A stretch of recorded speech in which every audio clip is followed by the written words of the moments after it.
From cold climates to the jungles, we count down another 10 fruits you need to see to believe on this episode of Top 10 Fruits You've Never Heard of, Part 12. Number 10, Chilean Guava.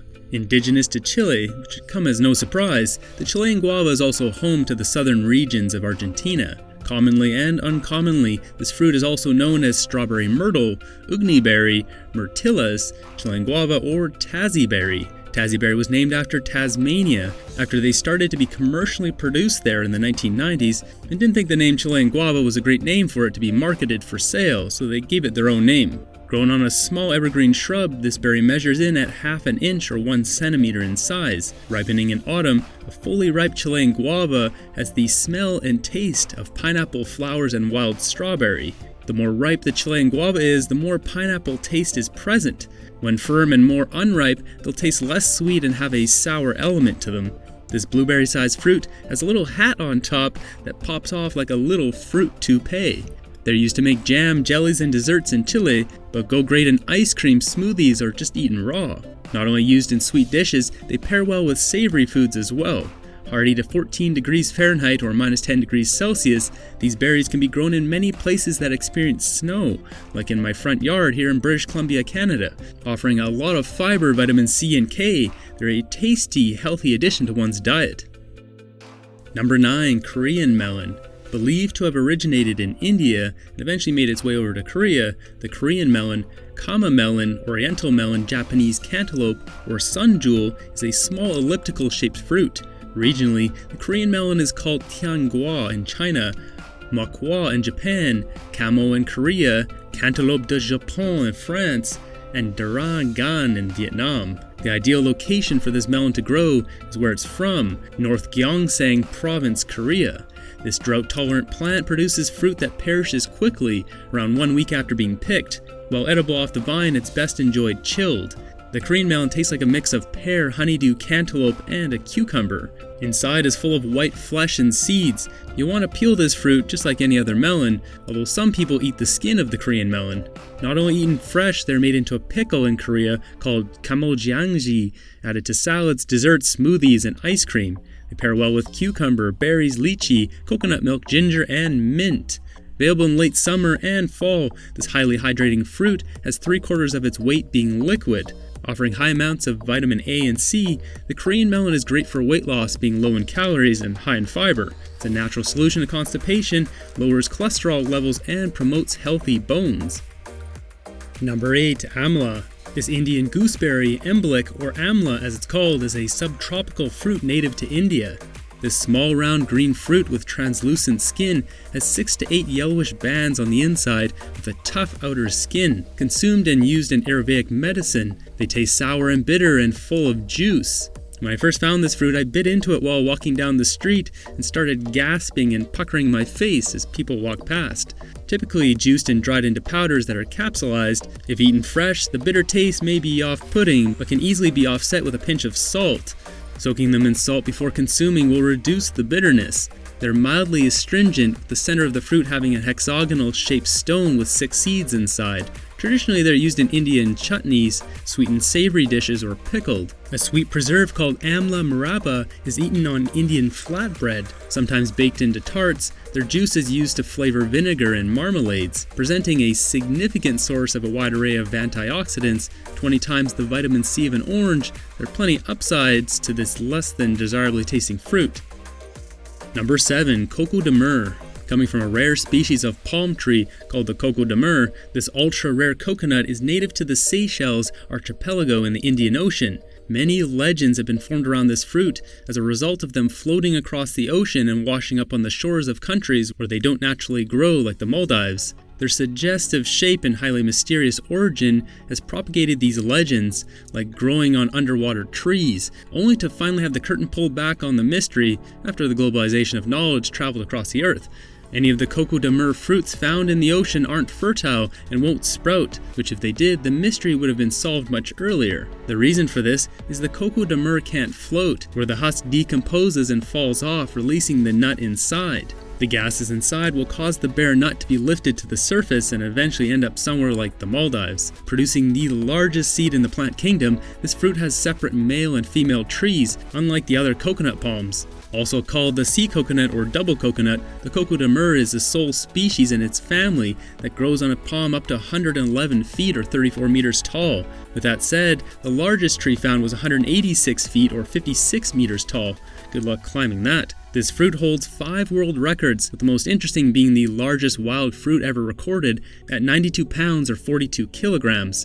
With its husk on, they're green with a brown cap. Inside the fruit, 2 to 4 seeds can be found. Typically the kernel of the fruit is where the flesh is, and is thrown out so the shell can be sold to tourists. In Asia, they're a popular item to buy as they're believed to be an aphrodisiac. Trying this fruit can be a difficult task as there is an $800 fine for those who sell the fruit.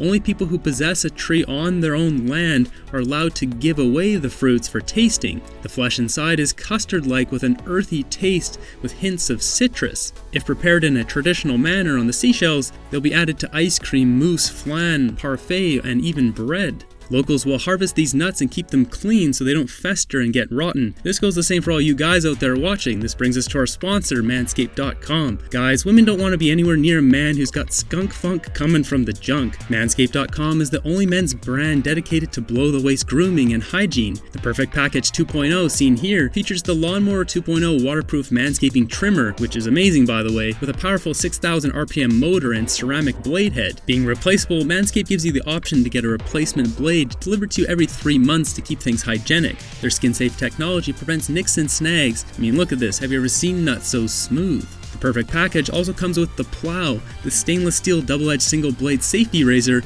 that gives a nice, smooth, close shave. It also comes with additional blades for the Plow, which is cool. Along with these 2 razors is Manscaped's Crop Preserver, 24-hour moisturizing deodorant for below the waist that is residue-free and features active pH control. The Crop Reviver is an all-natural spray-on body toner and refresher when you need a quick fix to get that skunk funk under control. The Crop Cleanser is a hair and body wash that will keep you clean and fresh. If you find yourself smelling worse than a baboon on a Thursday, Manscaped's Refined Cologne was designed specifically for your nuts. The Shed Travel Bag, a free gift for subscribers, plus 20% off, is available when you head over to manscaped.com and use code TITAN20. That's manscaped.com, code TITAN20. Number 6. White Sapote. Native to eastern Mexico, Central America, and Costa Rica, the white sapote hails by the names of casimara, Mexican apple, and chotzitzapotle in the Nahuatl or ancient Aztec language. Grown on an evergreen tree, 16 to 52 feet or 5 to 16 meters tall, the white sapote is a drupe or stone fruit that has edible flesh with inedible skin and seeds. The skin will turn green to yellow when ripe in some varieties. The green skin variety will have white flesh on the inside, where the yellow skin variety will have yellow flesh on the inside.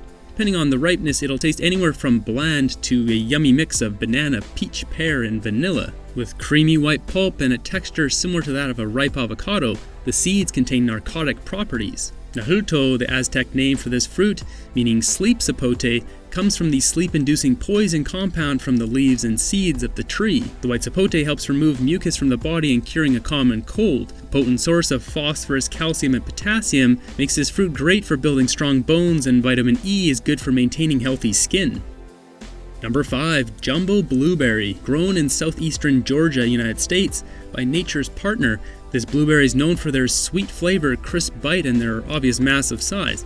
What's very much different about eating these blueberries is the sheer amount of blueberry material you're eating. This brings on a different experience eating blueberries, as there's more pulp and juice to enjoy, having a blueberry flavor profile that is sweet with a bit of sour to it. As these blueberries start to wrinkle, the sourness will disappear, if that's more to your liking. Within the jumbo blueberries, the slightly smaller ones have a stronger flavor, whether that's the sweet or sour, the larger ones being a bit more mild. The flavor comes in waves as it hits your tongue. It's very complex and interesting to your taste buds. Varying from a bright whitish color to a dark purple color on the inside, the texture on the inside is almost like a yogurt-like consistency. Being full in fiber and high in vitamin C and K, these blueberries are just like their smaller counterparts and are a potent source of antioxidants, reduce DNA damage, and help protect against cancer and aging. They protect cholesterol in your blood by becoming damaged by reducing levels of oxidized LDL cholesterol. This in turn helps reduce risk of heart disease. The jumbo blueberry is a strong combatant against diabetes and can help maintain brain function and improve one's memory.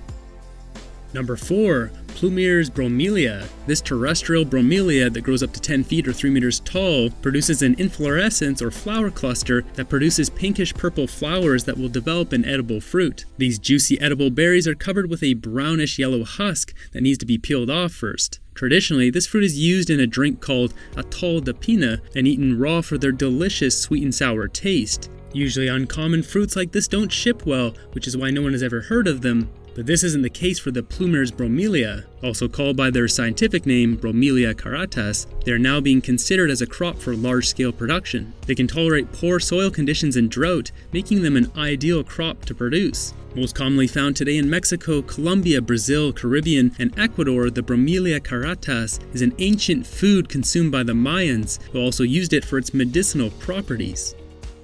Number 3. Nance Fruit. Found in Colombia, Peru, central Mexico, and Bolivia, the Nance fruit grows in tropical and subtropical places. To a lesser extent, they're found in Trinidad, Barbados, Curacao, St. Martin, Dominica, Guadeloupe, Puerto Rico, Haiti, the Dominican Republic, and Cuba. Other names of the Nance fruit are changunga, murichi, chacuga, crabu, golden spoon, and savannah cerete. This small yellow drought-tolerant fruit has a strong scent and taste like no other, offering the scent of Parmesan cheese with a mild apple-pineapple cheese taste. They aren't highly desired by people who just try them for the first time. Grown on a large shrub up to 33 feet or 10 meters tall, they're abundant in the wild, in open pine forests and grassy savannas. Eaten raw or made into a dessert, ice cream, and added to carbonated beverages or juice, they're also made into a fermented beverage called chicha. Believe it or not, the Nance fruit is a substantial source of protein, as well as calcium, thiamine, riboflavin, folate, and vitamin C.